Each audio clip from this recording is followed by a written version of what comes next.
I think the these processes, these requirements are going to increase the more we see expert level AI exploits coming out, the more urgency is going to be placed on making sure that the systems that we're using in commerce are available and secure. As an MSP, I would say that your job has never been more secure. And so getting to an operational sense, getting to that operational maturity, like you said, is going to be really easy through the Cyber Verified program, and you could start teaching GRC classes after you're done with it.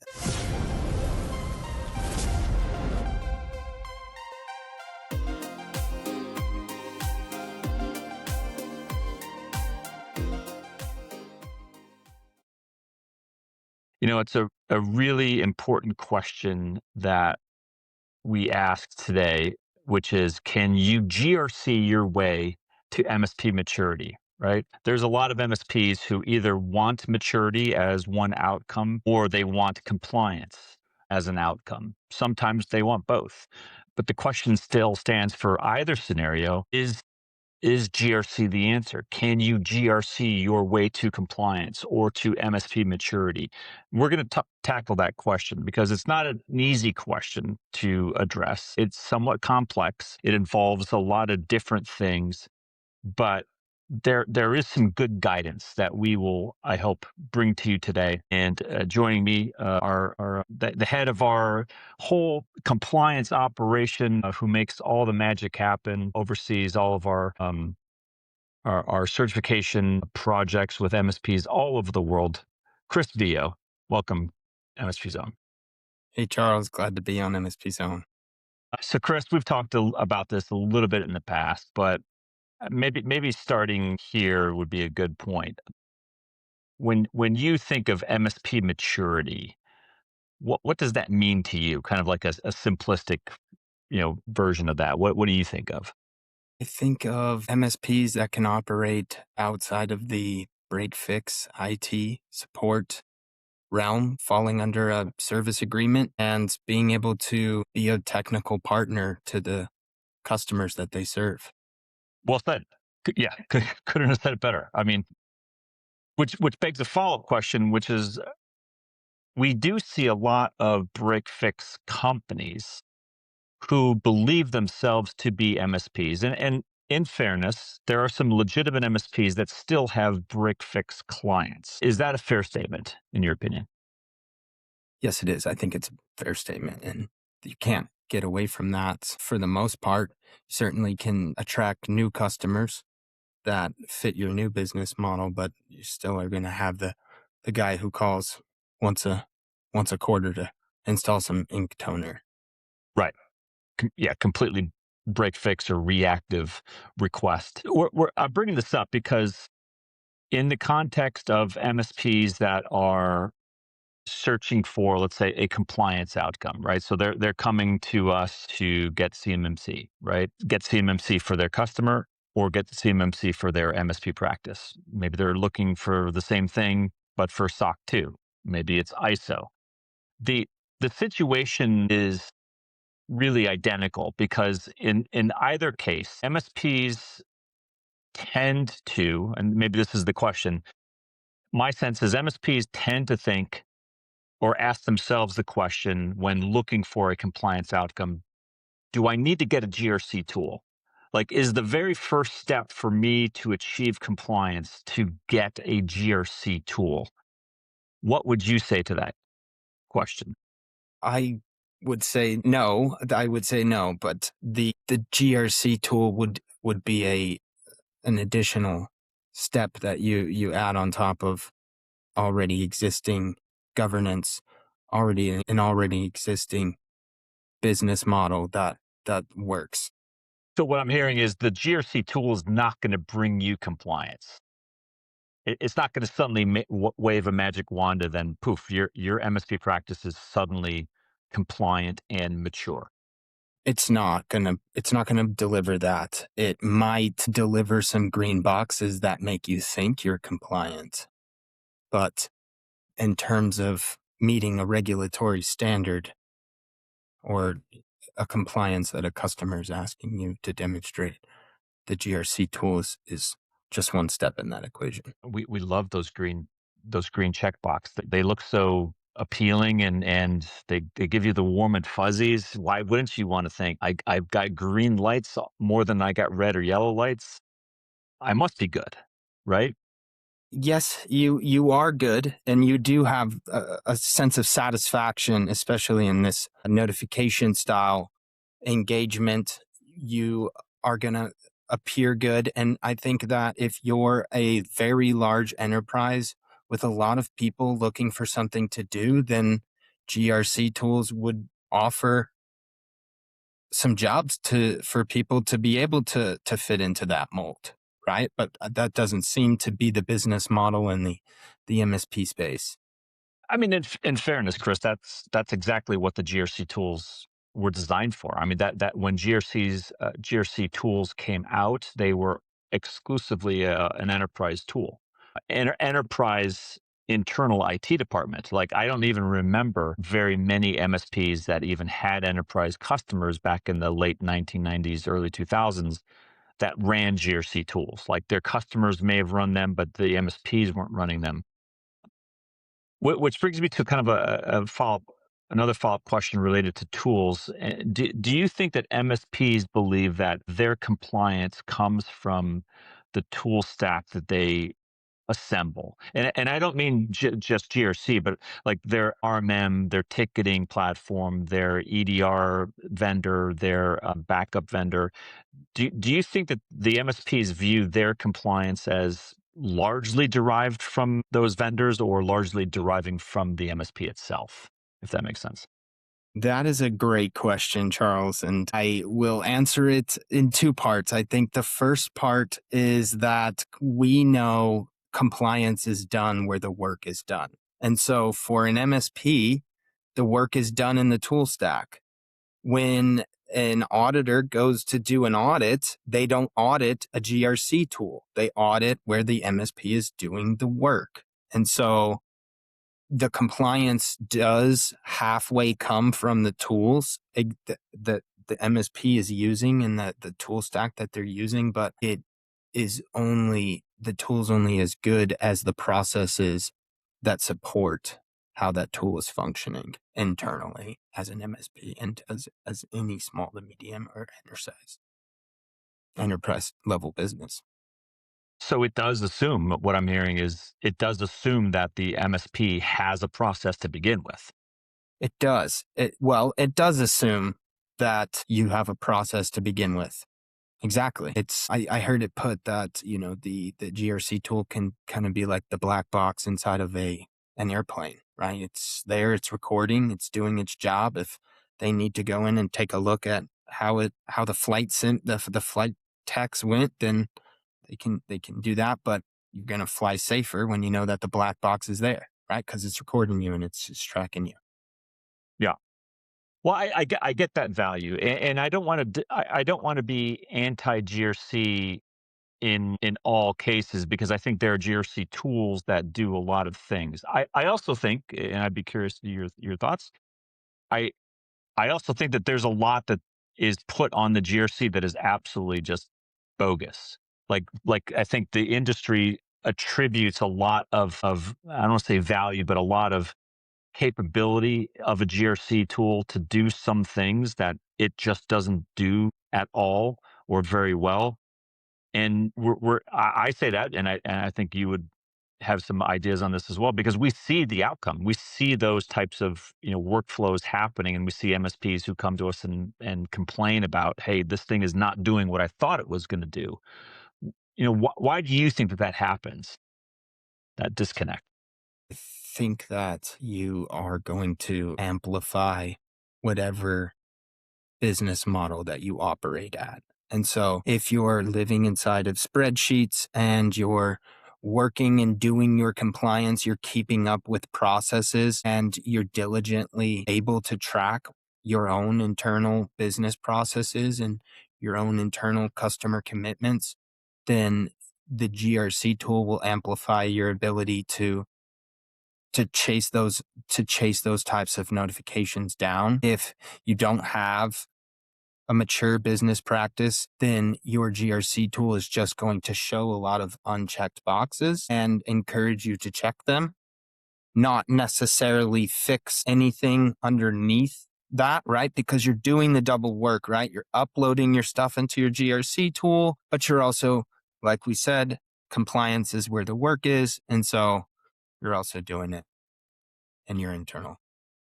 Did did I detect a flavor or hint in your response that the MSPs and customers like who use these tools might actually be trying to game the GRC tool in order to just trigger a green light rather than actually trying to change their behavior? I mean, I that wouldn't did I go. go too far? What do you think? I don't think that there's any, there's no bad behavior going on there where we're trying to game the system. And in 2026, risk assurance is caught up. The auditors aren't going to go into the GRC tool and check to see if you check the box inside of the tool. They are going to either interview, documentation review, or they're going to process observation, right? The doing that process observation. And so, although a GRC tool is a great way of tracking how those things take place, not going to be the route at which that inspection takes place. Fair enough. Fair enough. Let's assume that and I think that's a good response.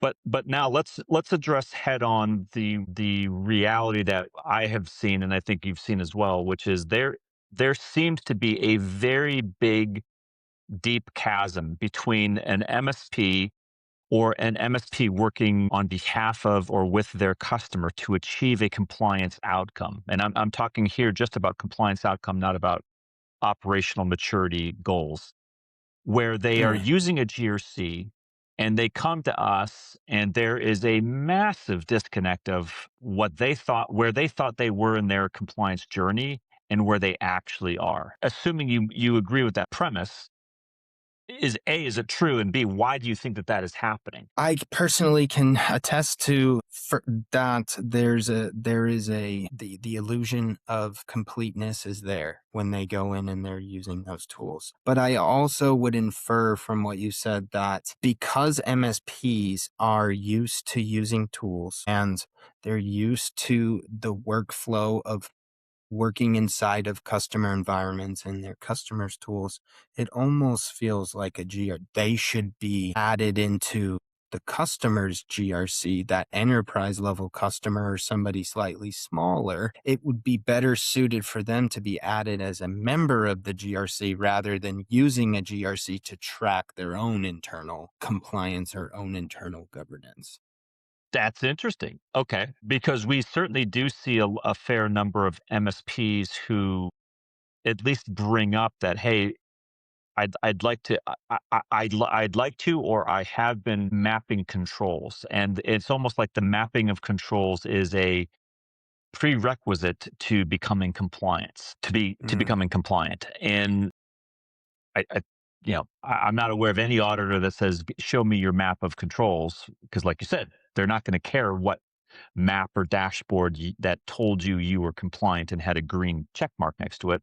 They're going to want to go in and actually test and yeah.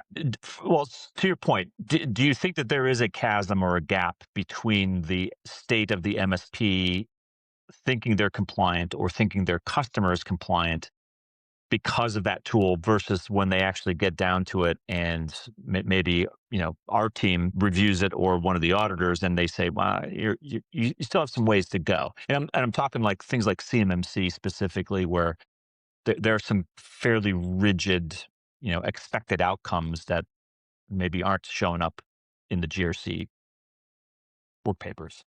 Absolutely. There is a gap, right? And I think that the prevalence of AI and the automation is causing that gap to widen further and further.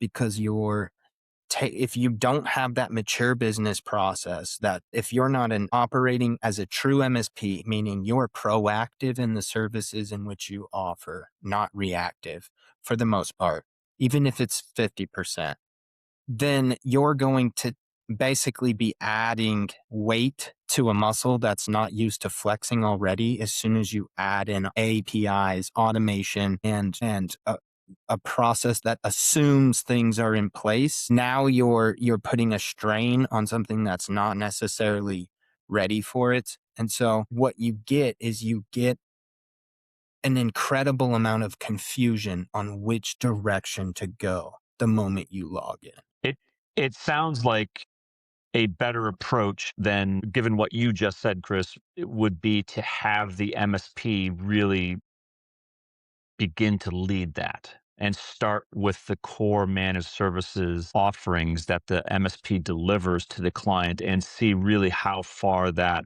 gets the customer down the path towards compliance. Your thoughts on that approach?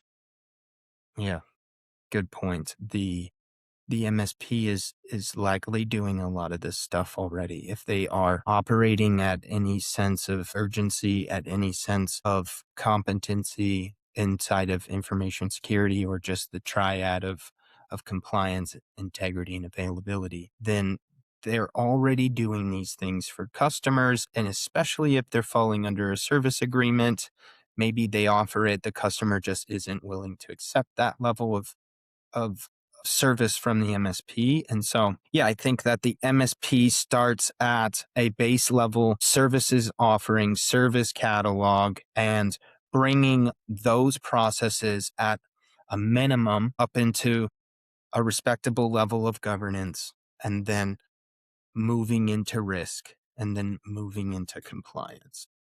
It, Chris, is it And that's possible for following the GRC model, right? That's just right, following that GRC. right.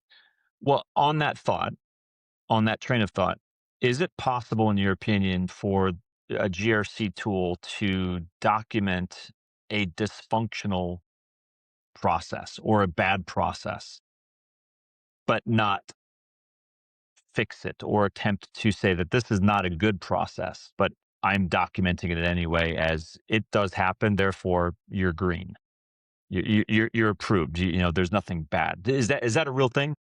That is a real thing. It's an amplification of an immature process, or not even immature, but just you're doing something not according to a best practice or an industry standard, and you're doing it good enough in your opinion, right? Depending on how you define that internal control. And then GRC documents it, or just in general, it's documented, and you get you get an incomplete picture when it comes time to actually do the interview or do the inspection. So I want to give MSPs listening to this, watching this, a sense of hope, right? I mean, we've long, and because we see that, right? We're not saying this for those of you out there watching and listening to this. We're not saying this just because we made it up. I mean, we see this on a regular basis where MSPs do dabble with a GRC style of tool, and there's a lot of them out there, right? There's a lot of tools that claim compliance, and they will have a variety of incomplete, inconsistent, or shall we say negative. Negative or incomplete are fairly similar in my book when it comes to compliance Yeah. outcomes, right? And they're frustrated because they come to us maybe and they're trying to get certified in one framework, and then they want to expand into another framework, and the GRC is telling them, if they're using one, hey, I look good, but then they get in front of us and we say, yeah, but it didn't tell you everything, and you've got some additional way to go, and they sense frustration. It's not like they're pushing back, because I think they see what you say, and that they see the accuracy of it. But it's a real problem, Chris. Is it not? I mean, Yeah, I would agree. There's without, well, let me carefully tread here, because I don't want to say that they're offering something that they don't need. But if I am an MSP owner and I am going into the regulatory space and I decide to go with the GRC tool, I'm in there and I log in and I'm presented with governance, I'm presented with compliance, I'm presented with risk management, and I'm presented with it all at once, all in the form of a framework or even just more simply, all in the form of tasks to complete. If you don't go about doing that in a systematic way, or you don't get an experience where there's levels of maturity that you can get the baseline first, and then you can add on you can add some weight to that workout, right? For that same analogy, and then ultimately start doing reps and then sets, right? Then you get a sense of not only are you doing it, but you're also not over engineering it, because I think that's what we're seeing is if you're a small to medium business or you're an MSP or standard MSP size or even slightly larger, you might not need to over engineer your process. You need to bring residual risk to an acceptable level and then operate inside of that. That sounds like common sense to me. I mean, you sound like you just described what common sense is, which is if you have you said residual risk, which is risk that you haven't mitigated, you have to look at it and then determine whether it's high, medium, or low. And if it's maybe medium or low, maybe you accept it and you deal with it. Yeah, I agree. Yes. And you buy some insurance for risk that's too high to mitigate. Buy insurance. Why? Yeah, where have we seen that before? The three pillars of MSP risk mitigation and excellence: contracts, insurance, and certification. Good point. Chris, if a MSP, and I sense that we were seeing an increase in this right now with the amount of activity taking place in the defense industrial base in the US. It's about to happen in the UK and a few other countries. An MSP comes to us and says, "Hey, I'm not certified. I've never been certified, but I've got two or three customers who are now asking me about helping them with CMMC." What they may think, the MSP might think that they also should become compliant with CMMC, and that is going to make them a better MSP. Do you think that it is going to make them a better MSP, number one, and number two, what if that's not the outcome, what would you advise that MSP to start doing if they're not certified, they've never been through anything like this, but they're bringing up CMMC like that's the pinnacle of MSP excellence that they ought to be following.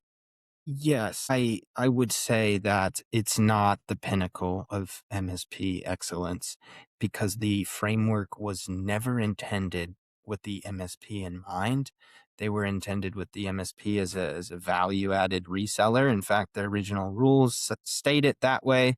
They only learned after the fact in the CMMC 2.0, right? When they re-released it, they said, wait a second, we left out possibly the biggest piece of the puzzle here, which is the MSP. And so I would say for the second part of the question is it is no dig to the defense industrial base. I respect what they're doing and the security that they're trying to provide the country as a whole.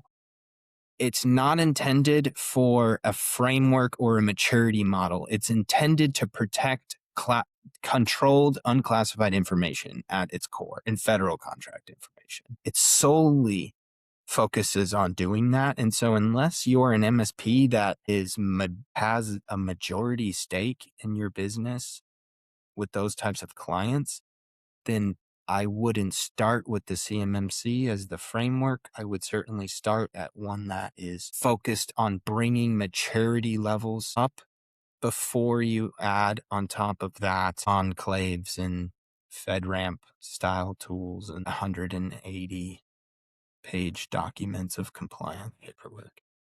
If only there was an MSP control framework out there that was written just for MSPs. If only something like that existed. Oh, wait, it does exist. I forgot. Could you? So I want to stay on the CMMC hypothetical. It's not a hypothetical. It's a case study, really. Uncertified MSP comes to you and says, I think that there's a legitimate need I can fulfill as an MSP for a certain segment percentage of my customer base, my managed services customers who are impacted by CMMC. What, in your opinion, should be the maybe best practice approach for that MSP to begin to not just respond to the market demand that they're seeing, but to do it cost effectively, to do it appropriately, and to monetize? Could you break down kind of like the major steps that as you see that? Yeah, so you could start simply by doing a cost businesses analysis of how that service line would work for you guys as an MSP. There would be some obvious questions you would ask yourself based off of who's working inside your organization. Do they meet the defense requirements for ge- general security? And then the biggest hurdle that we're seeing right now is things in the middleware space where you are operating in a SaaS based environment or a locally hosted environment, and you've got shared types of accounts that maybe share with non US or non compliant customer bases.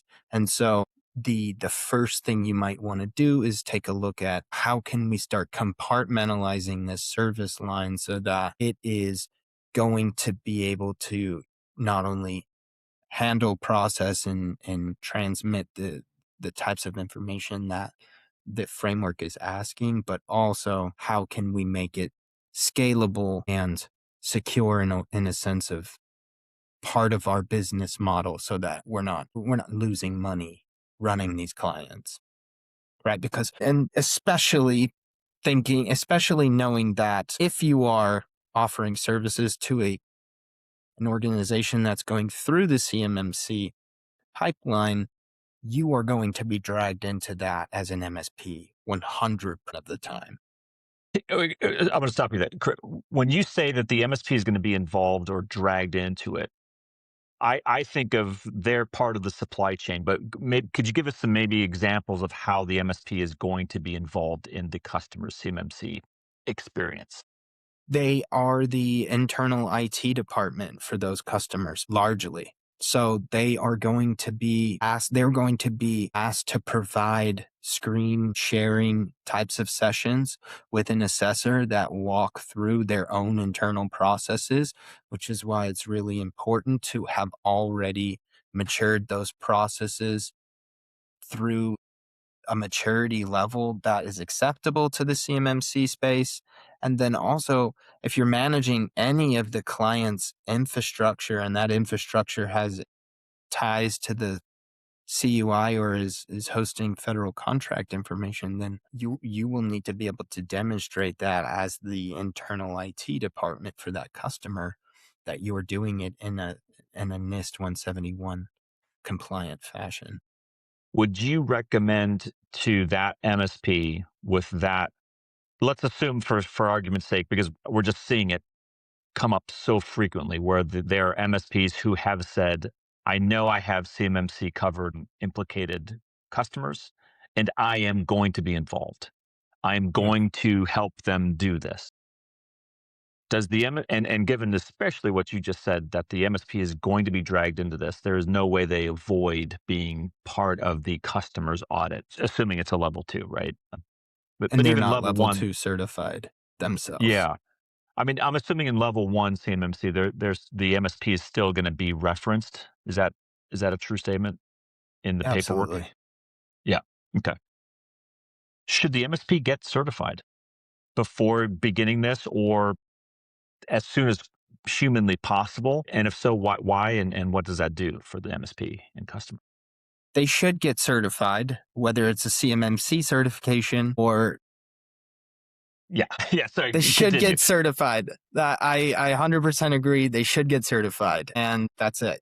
They if they have a cost benefit analysis that shows that CMMC level 2 certification is a space that they can operate at a positive revenue cash flow type of environment, then they should pursue that, because there aren't a lot of MSPs in that space at the current moment.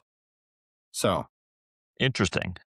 Well, yeah, we'll get back to that of why there aren't yet. But you clarified my question, which is they don't necessarily need to get CMMC certified.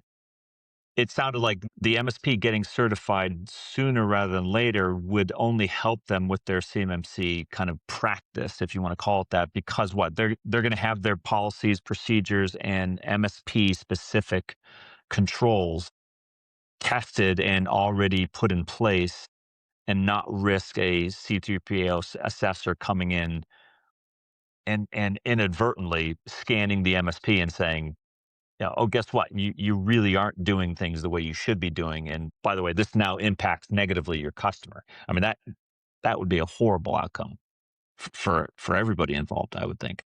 I agree that would be an expensive outcome. There's only one test that takes place when you go through the CMMC, that being your customer going through it, and they don't pass on behalf of you. Maybe one of your processes wasn't operating exactly the way that both of you thought, you meaning both of you, meaning the customer and the MSP. And so they don't get the passing mark. Therefore, they don't pass the audit or the assessment, and they're out that assessment fee.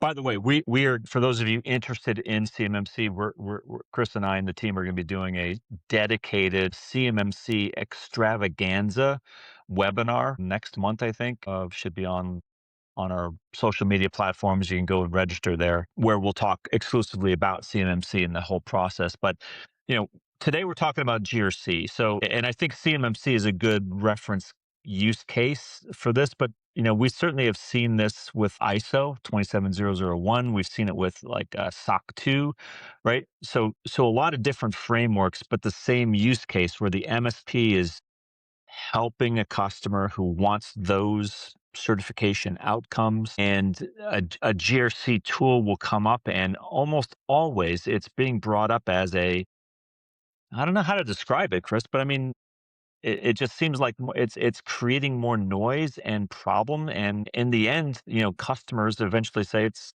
almost like a waste of money. And maybe I shouldn't say that, but I mean, I think we've heard a few people say that. I think that when you take this isn't a dig at anybody specifically, but when you take a hyper specific framework and then you build a tool that's dedicated to the governance, risk, and compliance of that hyper specific framework, then you start to chase the sort of tick the box mentality on something that's probably already not making you a lot of money in the first place. And so you ultimately start spending a lot of your time satisfying requirements that not a lot of people are asking you to satisfy. And so you get that remorse at the end of that journey. And that's what we're seeing in the MSP sector.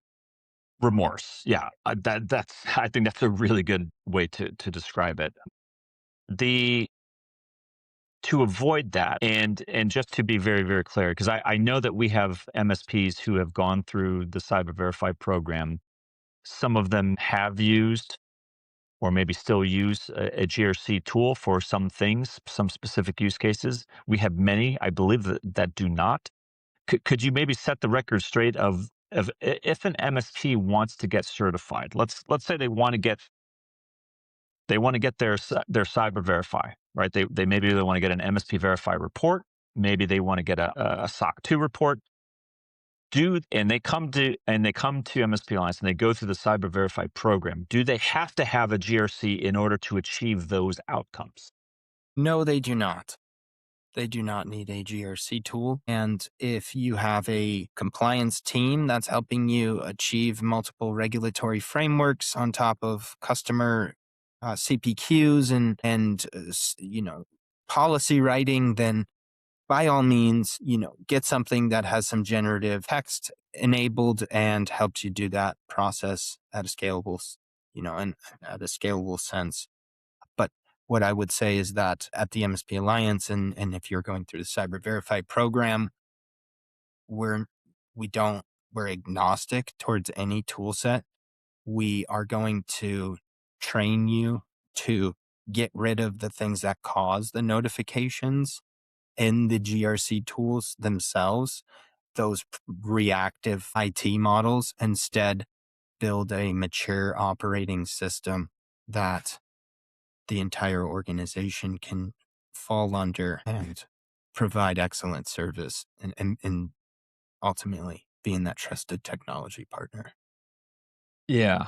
I love that the way you describe that. I call that, or I think of that in my mind as a managed services provider operating system, an MSPOS, right? It's really a philosophy of not just the technical security, cybersecurity elements of the MSP, but it's how you operate holistically as a managed services practice, either an entire company or a division within a larger company.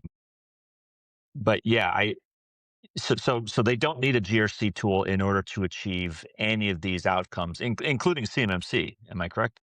Yes, technically, you could open up a Word doc and you could start typing for a very long time. And as long as you know how to prove everything that you type in the Word document, you would be able to go through a CM, really any audit in general.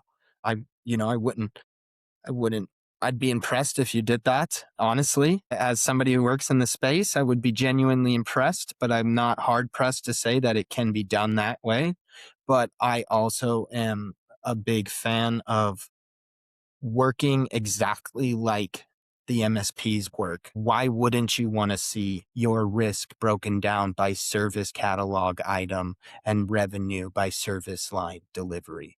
And what can make those processes better, right? Are you going to get that from a tool that's meant to serve all types of verticals?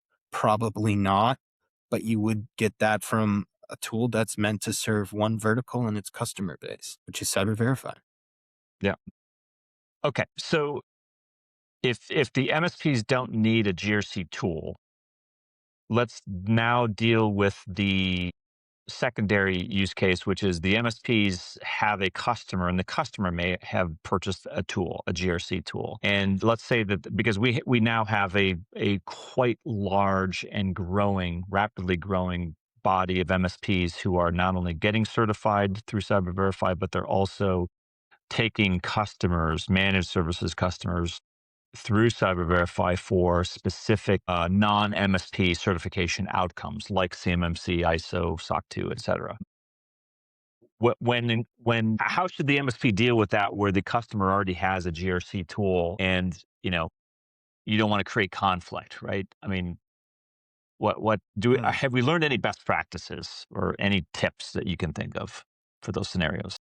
Oh, well, I've learned how to log into a lot of GRC tools and take evidence out of them. That I have learned that quite a bit. But I would say that because the best practices in the Cyber Verified program are written for MSPs, and we have been able to successfully write those same best practices for the customers of MSPs, the best use case would be to allow the customer to just let that GRC tool continue to ding notifications and lean on what the MSP has already done in their internal certification and allow a team of experts to help their customer with any of their own internal compliance or internal regulatory requirements that they need to demonstrate, right? And maybe lean on the tool to do that because we've seen a good bit of success where the MSP facilitates the relationship and continues to maintain that service provider agreement with them. Everything else under the sun is done through a team with some expertise and some knowledge in those areas. I mean, it sounds like at some point, and I know we've seen this, at some point, the MSP customer is going to wake up one day and realize I'm spending a lot of money on this GRC tool. It's not really necessary for my objective being met. My MSP is helping me do this, and I could save a lot of money by letting this GRC go and having my MSP really do a lot of that heavy lifting for me through Cyber Verify. That's, Charles, you're sort of describing what we were talking about in the beginning, which is being that trusted technology partner, right? And allowing your customer to lean on you for that. And if they want to open up the spreadsheets and start doing it themselves, I just, maybe that's a future we're we're headed towards. I don't see it anywhere on the horizon, but the fact of the matter is that when you are leaning on somebody to provide you IT infrastructure, almost all of the frameworks that you're being asked to met are going to circle around that infrastructure, access to it, controlling it, managing it. And so one more box to manage on top of that doesn't actually live where the compliance happens, where the work happens, there's gonna be a disconnect between when the business decides to go in that engagement and where the compliance actually gets demonstrated. Yeah. I mean, tools do not create discipline. Frameworks don't create discipline or enforce consistency in any way. Your operational maturity does that. And if you have operational maturity, you will then have green lights up and down the board and everything will look good because it is good. That I think that's the main difference of a GRC tool doesn't bring you that operational maturity. Cyber Verify tests you on that. And if you have it, it'll show up green. If you don't have it, it's going to teach you how to get there.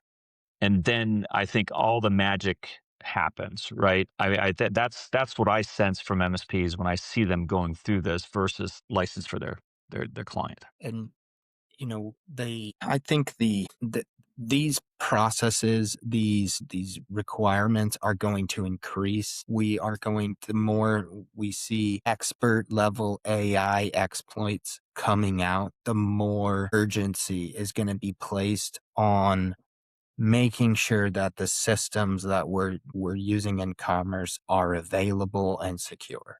And so as an MSP, I would say that your job has never been more secure. And so getting to an operational sense, getting to that operational maturity, like you said, is going to be really easy through the Cyber Verify program. And you could start teaching GRC classes after you're done with it.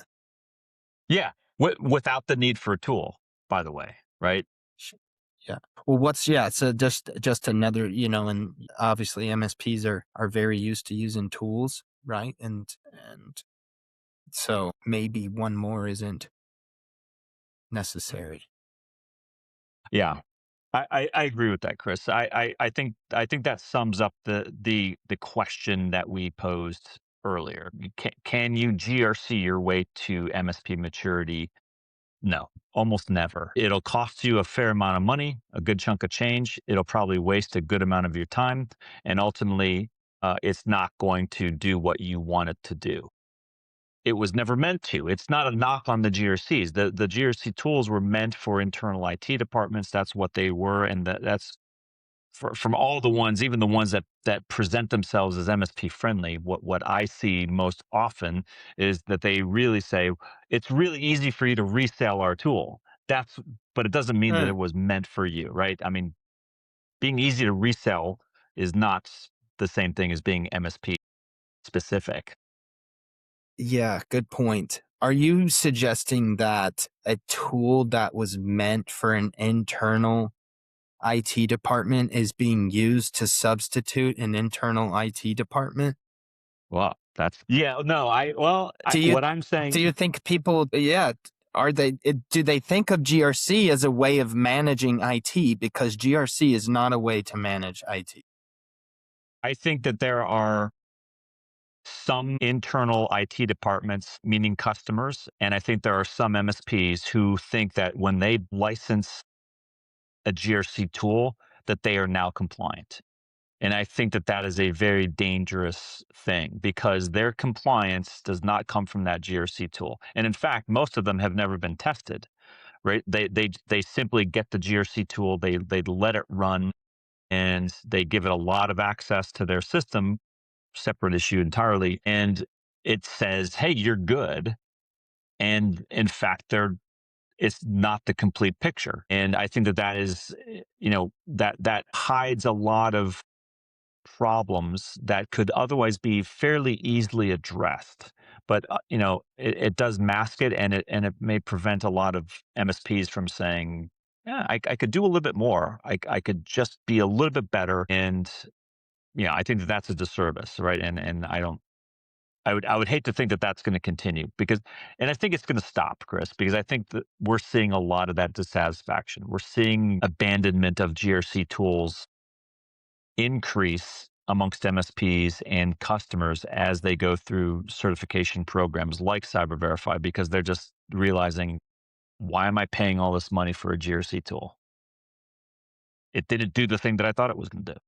That's a good point. And or having people work inside of a tool and sort of duplicating that work elsewhere. I don't see a future where that's a sustainable business practice. I would Not agree. in today's age. Yeah. Yeah. And a lot of and the yeah, so It creates a perpetual reseller license for the GRC vendor, which makes them happy, makes their investors happy. It makes a pittance for the MSP. It really doesn't do much for the MSP or for the MSP customer. And that, mhm. as long as I've been tracking this industry, the tools that the MSP can absorb into their organic natural process that helps them to do what they do are the tools that are the most valuable to them. It's not the tool that gets resold. It's the tool that gets ingested into the mixture of ingredients that the MSP then delivers as their own to their client. That is the workflow that I think has historically stood the test of time and been what differentiates a good tool from an unnecessary tool. Well said. Yes, So absolutely. I know this was some dense material, but it's hard. I don't want to say, anything in blanket terms and absolutes, but before you go out and buy, at great cost, a GRC tool or license one, you know, first get yourself certified.